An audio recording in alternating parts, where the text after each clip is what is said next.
Mr. President. The senator from Wisconsin. Thank you. I am proud to join my Midwestern colleagues today to draw attention to what is happening in our states if this bill were to come to pass. And so I rise today on behalf of the 17 million Americans who are poised to have their health care terminated because of the Republicans' disastrous budget bill. And while I'm laser focused on the nearly 260,000 Wisconsinites whose health care will be placed in jeopardy by this measure, I realize that so many Americans who reside in states that are represented by Republicans don't have a voice in this fight right now on this Senate floor. You know, I have traveled my state extensively listening to people talk about how this bill would impact them and their families. And I've shared those stories. I've uplifted those stories, sometimes right here on the Senate floor and sometimes in other ways. But I know that my Republican colleagues are getting the same influx of phone calls and letters that I'm getting from parents of children with disabilities, from the elderly and folks who are working hard but just can't keep up. These are constituents who are downright scared that they will have a rug pulled out from under them. And I know my Republicans are hearing from their rural hospitals and their pediatricians who are clear about what this bill will mean for their ability to keep their doors open and to care for their patients. According to reports, my colleague from Kentucky even admitted as much behind closed doors last week, saying that, "I know a lot of us are hearing from people back home about Medicaid, but rather than committing to join us in this fight," he said, "they'll get over it," and urged his colleagues to forge ahead with this bill.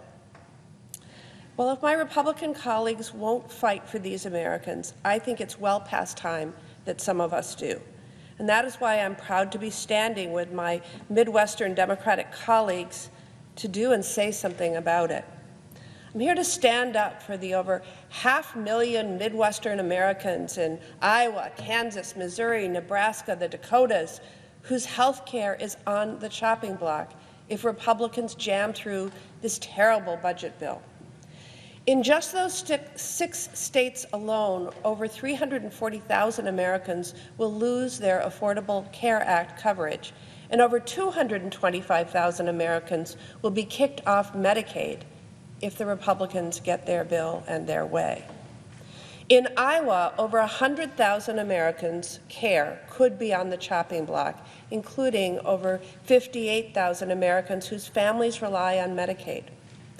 When we talk about hundreds of thousands of people losing health care coverage, it can sometimes get lost that this actually means people, not numbers. The numbers we're talking about are people. They have faces, they have stories, they have families, and they matter.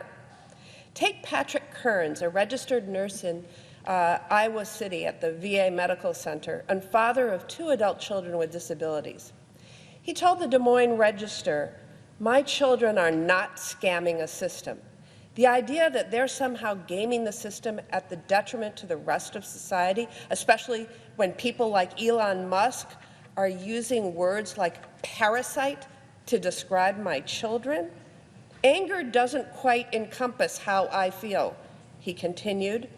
"I just find it shocking that you would go after truly the most vulnerable people as if they are somehow conducting fraud. These folks are barely surviving."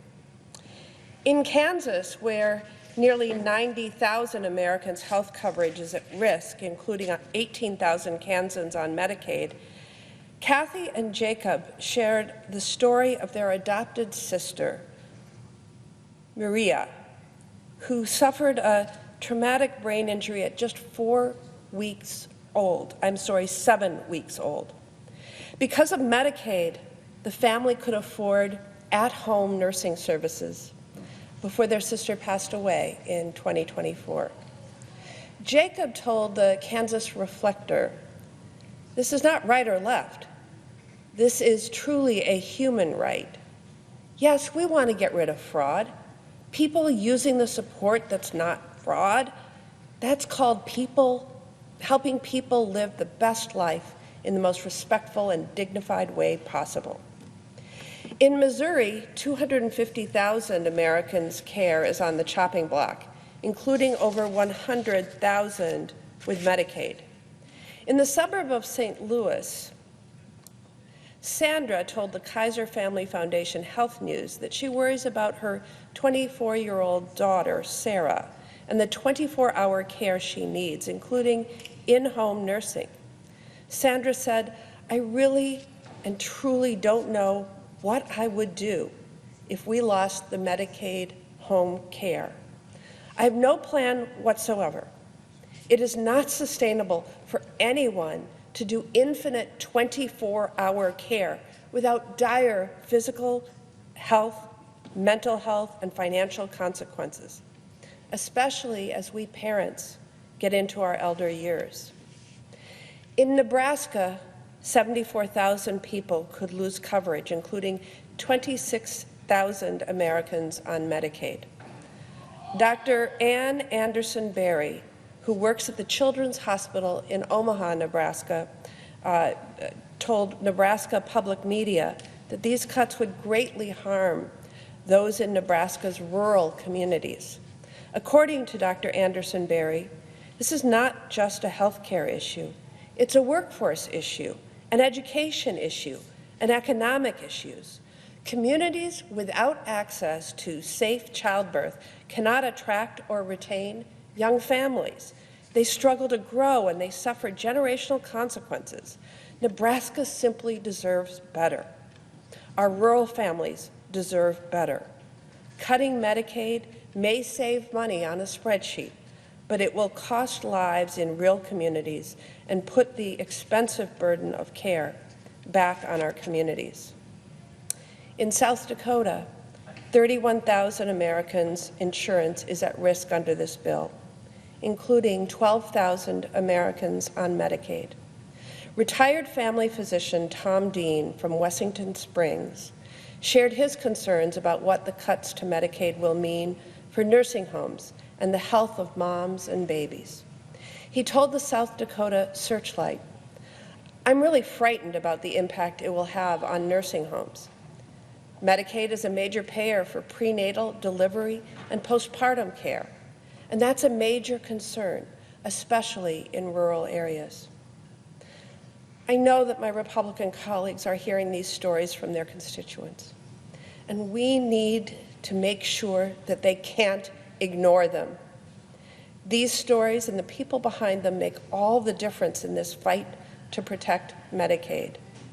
I'm proud to give them a voice in the Senate as my Republican colleagues continue their crusade to rip away health care from 17 million Americans. The American people don't like this bill, and that includes Americans who live in red, blue, and purple states. We're going to keep ringing the alarm bells on behalf of Americans in every corner, every part of this nation, and protect the critical coverage working families need and deserve. Lives depend upon it. I yield.